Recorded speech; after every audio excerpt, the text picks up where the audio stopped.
இருக்கிறவரும் இருந்தவரும் இனி வருகிறவருமாகிய இயேசு கிறிஸ்துவின் நாமத்தினாலே உங்களை நான் அன்போடு வாழ்த்தி வரவேற்கிறேன். இந்த புதிய ஆண்டின் ஆசீர்வாதங்கள், தேவன் உங்களுக்கு வைத்திருக்கிற எல்லா ஆசீர்வாதங்களையும் நீங்கள் பெற்று அனுபவிக்கும்படியாக கர்த்தர் கிருபை செய்வாராக. கர்த்தர் உங்களை மேன்மையாக வைப்பார்.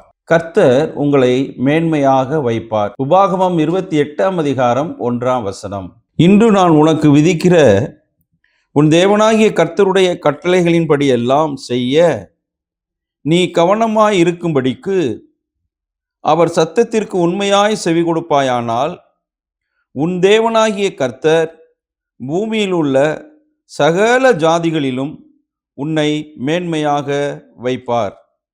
The Lord your God will set you high above all the nations on the earth. நமது ஆண்டவர் ஒவ்வொரு தேவனுடைய பிள்ளைகளையும் மேன்மையாக இருக்க வேண்டும், உயர்வாக இருக்க வேண்டும் என்றுதான் ஆண்டவர் விரும்புகிறார். இப்போ ஆண்டவர் நம்மை மேன்மையாக வைக்க வேண்டும் என்றால் 2 காரியங்களை அந்த முதல் வசனத்திலே அவர் சொல்வதை நாம் கவனிக்க வேண்டும். இந்த வசனத்தில் 2 காரியங்களை ஆண்டவர் சொல்லுகிறார். முதலாவது, நீங்கள் கவனமாக ஆண்டவருடைய வார்த்தைகளை கவனிக்க வேண்டும். 2வது, அப்படி கவனமாக கவனித்து அதை செயல்படுத்த வேண்டும். கேட்கிறவர்களாய் மாத்திரமல்ல, அதன்படி செய்கிறவர்களாகவும் நாம் இருக்க வேண்டும். 2 காரியங்கள் தாங்க. 1, நீ கவனமாக கேட்க வேண்டும்.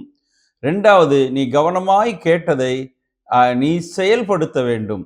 இந்த 2 காரியங்களை ஆண்டவர் நமக்கு முன் வைக்கிறார்.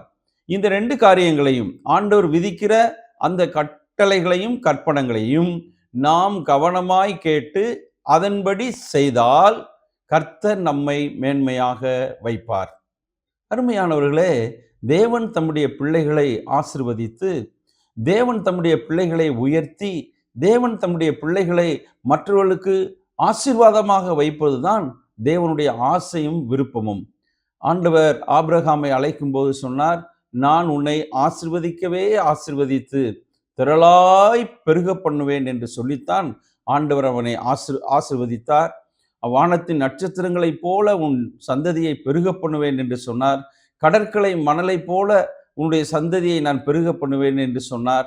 அப்படியே நான் வாசித்தே வரும்போது அவருடைய ஐஸ்வர்யத்தினாலே பூமி தாங்க முடியாத அளவுக்கு அவன் ஐஸ்வர்யனாய் கர்த்தர் மாற்றினார். அன்புக்குரியவர்களே, நம்முடைய வாழ்க்கையிலும் அப்படிப்பட்ட ஒரு மேன்மையைத்தான் தேவன் கொடுக்க விரும்புகிறார். 2 காரியங்கள். 1, நாம் ஆண்டுடைய சத்தத்துக்கு கவனமாய் செவி கொடுக்க வேண்டும். 2வது, அப்படி கவனமாய் நாம் கேட்ட சத்தியத்தின்படி நடக்க வேண்டுங்க. இந்த 2 செஞ்சிட்டோம்னா கர்த்தர் நம்மை மேன்மையாக வைப்பார். அல்லேலூயா. இதற்கு நல்ல ஒரு உதாரணமாக யோசுவாவை நாம் எடுத்துக்கொள்ளலாம். ஆண்டவர் மோசேயிட்ட சொல்கிறார், உனக்கு பின்பு நீ உன் ஊழியக்காரனாகிய யோசுவாவை நீ இந்த ஜனத்தை நடத்தும் தலைவனாக நீ அவனை அபிஷேகம் பண்ணு என்று சொல்கிறார். ஆண்டவர் சொற்படி மோசே யோசுவாவை அடுத்த தலைவனாக அபிஷேகம் பண்ணுகிறார். அப்படி அபிஷேகம் பண்ணின பின்பு ஆண்டவர் சொல்லுகிறார், யோசுவா 1ஆம் அதிகாரம் 5ஆம் வசனத்தில், நான் மோசையோடு இருந்தது போல நான் உன்னோடும் இருப்பேன் என்று ஆண்டவர் அவனுக்கு வாக்கு கொடுத்து அவனை தைரியப்படுத்துகிறார், திடப்படுத்துகிறார். இன்னும் அதில் அவர் சொல்லுகிறார், யோசுவா புஸ்தகம் 3ஆம் அதிகாரம் 7ஆம் வசனத்தில் ஆண்டவர் சொல்கிறார், நான் இன்று இஸ்ரவேல் ஜனங்களுக்கு முன்பாக உன்னை மேன்மைப்படுத்துவேன் என்று சொல்லுகிறார். மோசையோடு நான் எப்படி இருந்தேனோ அதை போலவே இன்றும் நான் உன்னோடு இருக்கிறேன் என்பதை இஸ்ரவேல் ஜனங்களை அறிந்து கொள்ளும்படியாக இன்று உன்னை அந்த ஜனங்களுக்கு முன்பாக மேன்மைப்படுத்துவேன் என்று யோசுவாவிட்ட ஆண்டவர் சொல்லுகிறார். அந்த யோசுவா அப்படியே நம்புகிறான். ஆண்டவருடைய வார்த்தையை கொஞ்சமும் அவன் விலகாமல் சரியாய் கேட்கிறான், சரியாய் அதன்படி நடக்கிறான். அன்புக்குரியவர்களே, நாமும் நம்முடைய வாழ்க்கையிலே தேவன் நம்மோடு பேசுகிற வேதத்தின் வழியாக நம்மோடு உணர்த்தப்படுகிற காரியங்களுக்கு நாம் கவனமாய் கேட்டு அதன்படி செய்தால் கர்த்தர் நிச்சயமாக நம்மை மேன்மையாக வைப்பார். என்ன நடந்தது? யோசுவாவுடைய புஸ்தகம் 4ஆம் அதிகாரம் 14ஆம் வசனம். அந்நாளிலே கர்த்தர் யோசுவாவை சகல இஸ்ரவேலின் கண்களுக்கு முன்பாகவும் மேன்மைப்படுத்தினார். ஆண்டவர் சொன்னதை செய்து முடிக்கிறார். யோசுவாவுக்கு தேவன் சொன்னதை அவர் நிறைவேற்றி சகல ஜனங்களுக்கு முன்பாக யோசுவாவை மேன்மைப்படுத்துகிறார். அன்புக்குரியவர்களே, நாமும் ஆண்டவர் நமக்கு சொல்கிறதை நாம் கவனமாய் கேட்டு அதன்படி நடந்தால் நம்மையும் சகல ஜனங்களுக்கு முன்பாக நம்மை மேன்மைப்படுத்துவார். தேவன் மனுஷன் அல்ல, மனம் மாறுவதற்கு அவர் மனுபுத்திரனும் அல்ல, சொன்னதை செய்யாமல் விடுகிறவரும் அல்ல, சொன்னதை எப்படியும் நிறைவேற்றி தீர்க்கிறார் நம்முடைய ஆண்டவர் சொல்லுகிறார். உங்களை இந்த ஆண்டிலே மேன்மையாக வைக்க விரும்புகிறார். இந்த ஆண்டிலே உங்களை உயர்த்த விரும்புகிறார். இந்த ஆண்டிலே எல்லாருடைய கண்களும் ஆச்சரியப்படும் விதமாய் உங்களை மேன்மைப்படுத்தி உயர்த்தி ஆசீர்வதிக்க விரும்புகிறார். எனவே அன்புக்குரியவர்களே, நாம் ஆண்டவருடைய வார்த்தையை கவனமாய் கேட்டு அதன்படி செய்கிற போது நாம் உயர்த்தப்படுவோம்.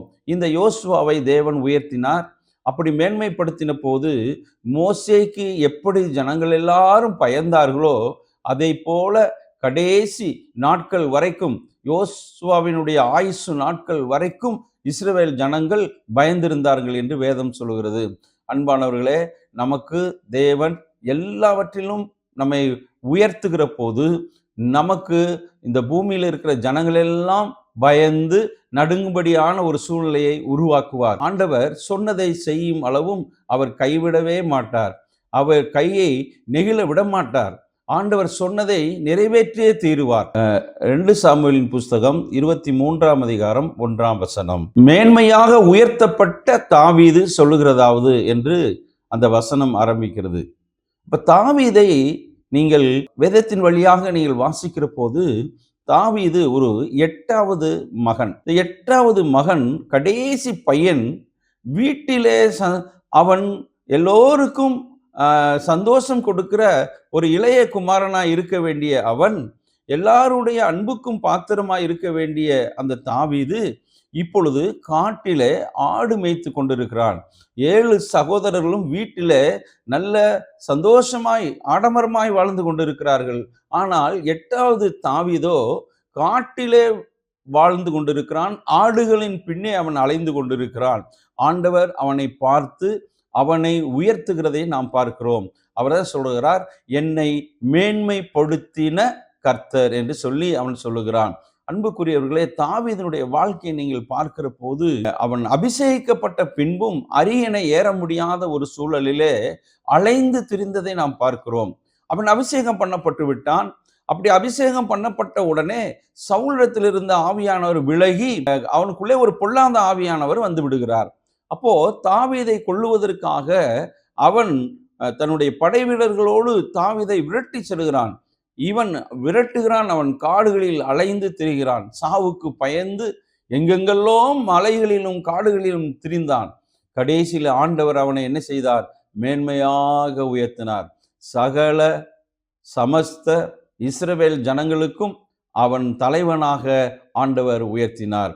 அன்புக்குரியவர்களே, தாவீதை குறித்து சொல்லுகிற போது அவன் என் இதயத்திற்கு ஏற்ற ஒரு மனுஷன், நான் சொன்னதையெல்லாம் அவன் செய்தவன் என்று ஆண்டவர் தாவீதை குறித்து பாராட்டி சொல்கிறதை பார்க்கிறோம். அந்த தாவீதை எப்படி உயர்த்தினார் என்றால், நாம் தாவீதின் குமாரனாய் இயேசுவே என்று சொல்லுகிற அளவுக்கு அவருடைய பேரை உயர்த்தினார். அவரை மேன்மையாக வைத்தார்.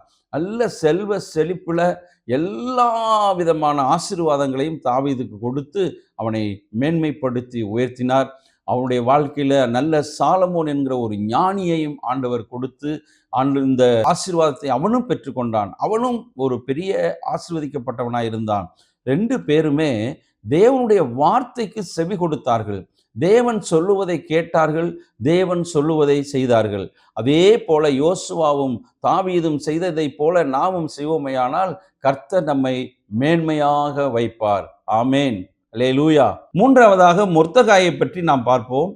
மொர்தெகாயை கொல்லுவதற்காக ஆமான் 50 முழ உயர ஒரு தூக்கு மரத்தை செய்துவிட்டு அவன் மொர்தெகாயை ஒழித்து கட்ட வேண்டும் என்பதற்காக தூக்கம் இல்லாமல் இருக்கிறான்.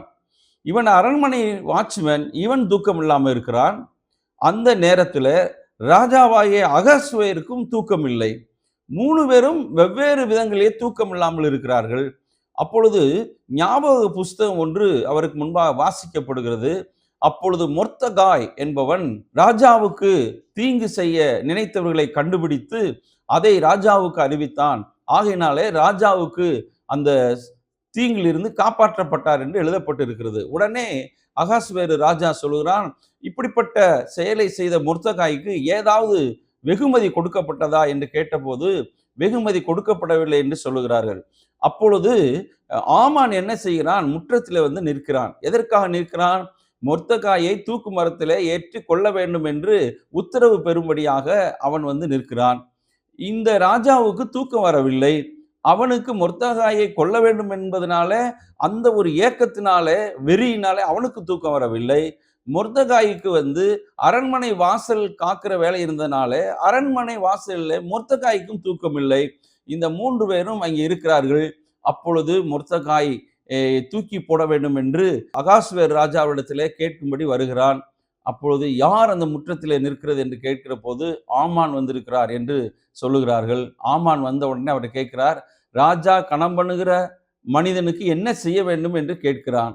அப்படியானால் என்னை தவிர யாரை கணம் பண்ண போகிறார் என்று சொல்லி, ராஜா உடுத்துகிற வஸ்திரத்தை போட வேண்டும், ராஜா போடுகிற மோதிரத்தை கையிலே போட வேண்டும், ராஜா அணிகிற கிரீடத்தை மேலே வைக்க வேண்டும், ராஜா ஏறுகிற குதிரையில் அவனை ஏற்றி தெண்டனிட்டு பணியுங்கள் என்று சொல்ல வேண்டும் என்று சொன்னான். அப்படியே நீ போய் வாசலில் காத்து கொண்டிருக்கிற மொர்தகாய்க்கு செய் என்று சொல்லி அவனை அனுப்புகிறார். அப்பொழுது அவன் வந்து அவன் சொன்னபடியே செய்து மொர்தகாயை வீதியிலே அவன் அழைத்து கொண்டு போகிறான். ஒரு மேன்மை பாருங்க, தேவன் தம்முடைய பிள்ளைகளை எப்பொழுதும் மேன்மையாகவே வைப்பார். எதிரிகள் மத்தியிலே தேவன் மேன்மையாகத்தான் வைப்பார். பொருளாதாரத்திலும் மேன்மையாகத்தான் வைப்பார். படிப்பிலும் அறிவிலும் பதவியிலும் எல்லாவற்றிலும் தேவன் மேன்மையாகத்தான் வைப்பார். நாம் செய்ய வேண்டியது தேவனுடைய வார்த்தையை நாம் கவனமாய் கேட்டு அதன்படி செய்கிற போது கர்த்தர் உங்களை மேன்மையாக வைப்பார். கர்த்தர் உங்களை வாளாக்காமல் தலையாக்குவார். கர்த்தர் உங்களை மேலாக வைப்பார். ஒரு நாளும் கீழாக்க மாட்டார். ஆகையினாலே அன்புக்குரியவர்களே, இந்த உபாகமம் 28:1 கர்த்தர் உங்களை மேன்மையாக வைப்பார். கர்த்தர் உங்களை ஆசீர்வதிப்பார். ஆமென்.